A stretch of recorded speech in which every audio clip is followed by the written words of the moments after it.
Hello everyone. स्वागत है आप सबका। मैं हूं प्रवीण चक्रवर्ती और आज हम लोग डिस्कस करने वाले हैं एक बहुत ही छोटे से और बहुत ही इफेक्टिव प्रॉब्लम जो कि मैंने आई एरोडेव से लिया हुआ है। ठीक है, तो ये जो क्वेश्चन है वो है प्रॉब्लम नंबर 1.98 और इस प्रॉब्लम में हम लोग डिस्कस करने वाले हैं काइनेमेटिक्स का एक बहुत ही अच्छा सा प्रॉब्लम है। मैं सजेस्ट करूंगा कि ये पूरा वीडियो आपको नहीं देखना है, इन केस आपको उसी वक्त ये वीडियो देखना है जहां पर आपसे ये सॉल्व नहीं होगा। तो वीडियो अगर आपको ये क्वेश्चन सॉल्व करना है तो वीडियो को पॉज कीजिए, क्वेश्चन को कुछ थोड़ा टाइम दीजिए, तब आपको बहुत ही अच्छा कुछ समझ में आएगा। ठीक है, तो चलिए स्टार्ट करते हैं। क्वेश्चन क्या कह रहा है इस चीज़ को ध्यान से समझने की कोशिश करते हैं कि कह रहा है क्वेश्चन आपका कि at a moment T is equal to zero, किसी एक मोमेंट पे जब टाइम जीरो है तो पार्टिकल जो है एम स्टार्ट टू मूव। कोई एक टाइम है जब time T is equal to zero हो रहा है तो उस समय पार्टिकल क्या कर रहा है, मूव करने स्टार्ट कर रहा है। ओके, और इस पे एक फोर्स एक्ट हो रहा है जो कि एक साइनोसॉइडल फोर्स है, F is equal to F naught sine omega T. ये फोर्स एक्ट हुआ, ठीक है, जहां एफ नॉट और ओमेगा दोनों ही कांस्टेंट है। तो बताना है कि find the distance covered by the particle as a function of, यहाँ पर आपको पार्टिकल का डिस्टेंस कवर निकालना है as a function of time, और draw the approximate plot of this function. Okay, आपको इस फंक्शन का यानी जो डिस्प्लेसमेंट और टाइम होने वाला है उसका आपको एक अप्रोक्सीमेट फंक्शन ड्रॉ करना है। ठीक है, तो इस क्वेश्चन को कैसे करके सॉल्व करना है, बढ़ते हैं, देखिए इसको किस तरीके से सॉल्व करना है। देखिए मैंने यहाँ सॉल्यूशन बनाया हुआ है, आप इसको सिर्फ समझने की बात है। सबसे पहला हम जान रहे हैं कि हमारे पास जो गिवन फोर्स है F is equal to F naught sine omega T. ठीक है, और मेरे पास जो बाउंड्री कंडीशन गिवन है कि at T is equal to zero पे वेलोसिटी जीरो है और पार्टिकल को जिसको कहा गया रेस्ट पे कहा गया है। क्लियर है, और आपको न्यूटन के सेकंड लॉ ऑफ मोशन से जो बेसिक डेफिनेशन जो होता है वो आप तो ऐसे जानते हैं, एफ इज इक्वल टू होता है DP by D T. But अगर मास को कांस्टेंट रख के ट्रीट करते हैं तो एफ इज इक्वल टू आपका मास इंटू एक्सेलरेशन निकल के सामने आता है। ओके, तो इन सब चीज़ को अगर हम यहाँ पर अप्लाई करते हैं तो F is equal to M A हमने अप्लाई किया है और यहाँ F naught sine omega T है। ओके, तो यहाँ से जो एक्सेलरेशन होता है, आपने एक्सेलरेशन बराबर पढ़ा होगा D V by D T, ये आपने पढ़ा होगा, तो इस चीज़ को हमने यहाँ सब्सटीट्यूट किया और यहाँ F naught sine omega T है। तो यहाँ से एम डी वी, यहाँ से टी को हमने क्रॉस मल्टीप्लीकेशन करके ऊपर भेज दिया, F naught sine omega T D T हो गया है, और इस m को भी क्रॉस मल्टीप्लीकेशन से नीचे ले आया है तो D V F naught by M sine omega T. Okay, ये सिंपल सी बात होगी, सिंपल हमने चीज लगाया। ओके, अब देखिए आगे क्या करना है। अब हमें हमें तो dv पता है, हमें dv का एक्सप्रेशन पता चला है, तो हमें dv से v निकालना है, तो हमें किसका सहारा लेना पड़ेगा, इंटीग्रेशन का। तो integration of dv is equal to integration of F naught by M into sine omega T. Okay, ये बेसिक सी बात है जो आपको समझ रहे हैं। ओके, तो अब अगर बात करते हैं, यहाँ से हमने dv का इंटीग्रेशन किया तो v, और यहाँ एफ नॉट बाई एम, और साइन का इंटीग्रेशन जो होता है वो माइनस कॉस ओमेगा टी, और डिवाइड में आपका omega plus some constant function T, जिसको आप कहते हैं सी फॉर आपका होता है इंटीग्रेशन कांस्टेंट के नाम से जानते हैं। ओके, आप इसे किस नाम से जानते हैं, इंटीग्रेशन कांस्टेंट। तो आपका जो अरेंज करने पे आ गया v बराबर minus F naught by M omega T cos omega T plus C हो गया। अच्छा, अब t is equal to zero पे आपको दिया हुआ है कि वेलोसिटी भी क्या है, जीरो है। Okay, t is equal to zero पे वेलोसिटी कितनी है, जीरो है।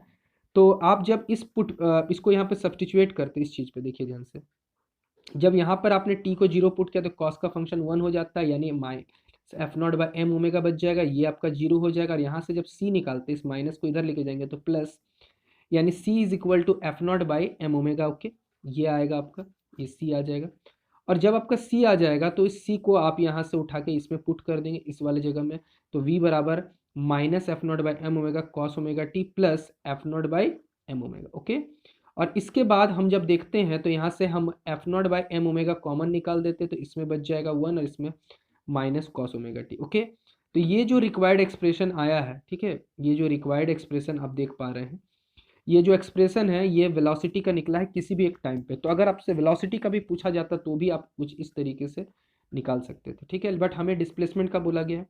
तो आपको पता है एक रिलेशन, एक और आपको रिलेशन पता है कि वेलोसिटी बराबर होता है D S by D T F naught by M omega into one minus cos omega T. Okay, तो यहाँ से हमने डी टी को क्रॉस मल्टीप्लीकेशन करके यहाँ कर दिया है। अब हमें डी एस से हमको एस तक पहुँचना है, तो हम किसका सहारा लेने वाले हैं, इंटीग्रेशन का सहारा लेने वाले। ओके, किसका सहारा लेने वाले हैं, इंटीग्रेशन का, तो हमने एस निकालना है तो डी एस का इंटीग्रेशन, और डी एस की वैल्यू थी F naught by M omega integration of 1 minus cos omega T D T.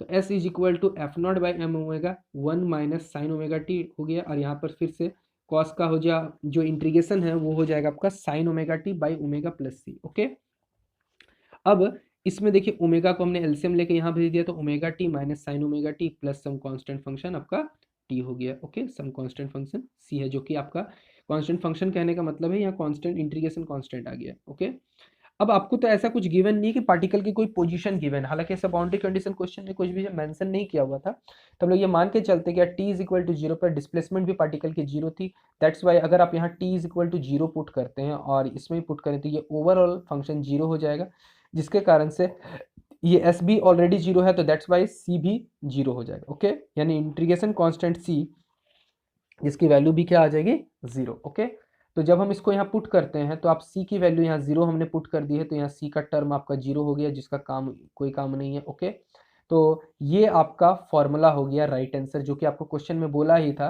कि डिस्प्लेसमेंट वर्सेस टाइम का फंक्शन प्लॉट करना था। ओके, अब हम लोग जब देखते हैं इसके ग्राफिकल प्लॉट, यानी इसका ग्राफ जो है वो भी ग्राफ आपको पूरी नहीं बनानी है, वो भी आपको अप्रोक्सीमेट ग्राफ बनाना है। इस साइड डिस्प्लेसमेंट होगा, इस साइड आपको एक टाइम का ग्राफ बनाना है। ओके, तो यहाँ पर इस तरह के ग्राफ जो बनाए जाते हैं उस ग्राफ को ध्यान से समझने की कोशिश कीजिए, किस तरीके से ग्राफ हम लोग सॉल्व करते हैं। ओके, तो देखिए आपके पास जो गिवन फंक्शन है S is equal to F naught by M omega square omega T minus sine omega T, इसको हम लोग इसके साथ इंटू करते हैं, तो यहाँ से F naught by omega T minus F naught by M omega square sine omega T. Okay, इस पूरे फंक्शन को हम कोई फंक्शन एच एक्स से डिनोट कर सकते हैं। ओके, ये रूल है, आपको इसमें अपने प्लेइंग विद ग्राफ्स की जो बुक है बहुत ही अच्छी, आप उसमें इस चीज़ को देख सकते हैं। S is equal to F X G X, ठीक है, तो यहाँ पर हमने हम चाहे इसको हमने एफ एक्स से डिनोट किया है। ठीक है, किस तरीके से कंपैरिजन कर रहे हैं मैं फिर से बता दे रहा हूँ। ये जो है आपका ये वाला फंक्शन एफ एक्स को डिनोट करेगा, ये फंक्शन आपका जी एक्स को डिनोट करेगा, जहाँ जी एक्स की वैल्यू ये है। हम सारे कैलकुलेशन अप्रोक्सीमेशन में करने वाले। ठीक है, तो देखिए करना किस तरीके से होता है। अगर आपके पास इस तरीके को जी एक्स फंक्शन होता है, जी एक्स के फंक्शन का आपको एक लिमिट निकालना पड़ता है कि वो चेंज कहाँ से, उसके मैक्सिमम मिनिमम वैल्यू आपको देखनी होती है। तो हमें पता है कि इसमें जो साइन की मैक्सिमम मिनिमम वैल्यू होती है वो -1 से मिनिमम -1 और मैक्सिमम +1 के बीच में लाई करता है, यानी sine omega T belongs to -1 to +1। Okay, अब अगर आपको ये पता है तो हमेशा करना क्या होता है कि जो फंक्शन है एफ एक्स की मिनिमम वैल्यू आपको, जैसे कि ये फंक्शन जैसे कि हमने यहाँ लिखा हुआ था एच एक्स बराबर एफ एक्स प्लस जी एक्स, तो जी एक्स एक बार मिनिमम वैल्यू यानी -1 और मैक्सिमम वैल्यू +1। ठीक है, इस तरीके से लाई करेगा। और यहाँ एफ एक्स जो है, ठीक है, ये टाइम के फंक्शन है, तो t-1 और पूरा फंक्शन y, मतलब ये s की फंक्शन है डिस्प्लेसमेंट, और यहाँ पर आपका t+1, यानी s जो है वो t-1 और t+1 के बीच में लाई करने वाला है। दैट्स वाई, अब ध्यान से समझना कोशिश कीजिएगा, यहाँ पर ये जो लाइन है, ये जो ड्रॉ किया हमने रेड से, ठीक है, और दूसरे कलर से हम इसे ड्रॉ करते हैं, तो ये जो एस का जो लाइन ड्रॉ किया, ये जो रेड कलर की लाइन, ये है आपका ग्राफ हो जाएगा। आप जब देख पाएंगे उसको t+1 से डिनोट कर, ये उसकी ग्राफ हो गई है। ठीक है, ये उसकी ग्राफ हो गई है।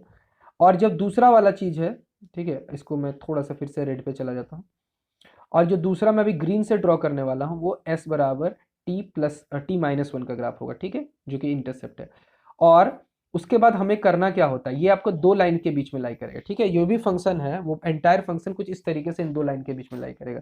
और उसके बाद हमें करना होता है जी एक्स को जीरो के बराबर। जी एक्स मतलब क्या, साइन ओमेगा टी का बेसिकली टर्म जीरो के बराबर करेंगे, तो टाइम इज इक्वल टू आपको क्या मिलेगा, time is equal to sorry आपको मिलेगा time is equal to zero मिलेगा, यानी टाइम की एक्सिस ये वाली है, यानी आपको तीन लाइन मिलेंगे। जो यहाँ पर जो ग्राफ प्लॉट होगा वो कुछ इस तरीके से होगा। देखिए सबसे पहला बात है कि आपके पास जो टी का ग्राफ है, आप जो पहला फंक्शन है आपके पास वो टाइम का फंक्शन था, तो टाइम के फंक्शन के लिए कुछ इस तरीके से चला जाएगा। और आपके पास जो साइन ओमेगा टी है उसमें नेगेटिव सिंबल के कारण से आपको पता है साइन की फंक्शन कुछ ऐसी होती है, लेकिन चूंकि नेगेटिव सिंबल लगा हुआ है तो ये क्या हो जाने वाला है, इसका मैं कलर चेंज करके वो रेसिप्रोकल हो जाएगा। ठीक है, साइन की जो जनरल फंक्शन होती है वो कुछ इस तरीके से होती है, बट नेगेटिव सिंबल के कारण से ये जो फंक्शन है वो क्या हो जाएगा, रिवर्स ऑर्डर में चला जाएगा। ओके, तो ऐसा कुछ आपको देखने को मिलेगा। तो ये इस कारण से अब जो ये फंक्शन है वो कुछ इस तरीके से चेंज कर रहा होगा, यही आपका एग्जैक्ट ग्राफ होगा। ठीक है। ठीक है, जहाँ पर टी इज इक्वल टू ये आपका, सॉरी ये आपका पहला है, ये आपका हाफ साइकिल है, ये आपका फुल साइकिल है, टी इज इक्वल टू पाई होगा, तो ये हाफ साइकिल है, ये 4 पाई होगा। तो इस तरीके से आप ग्राफ देख सकते हैं। तो ये एंटायर अप्रोक्सीमेट ग्राफ मैंने बताया, ठीक है। तो आई होप कि आपको ये प्रॉब्लम अच्छे से समझ में आ गया होगा, ठीक है। और अगर वीडियो अगर अच्छा लगे है तो ज़्यादा से ज़्यादा लोगों को शेयर जरूर करें।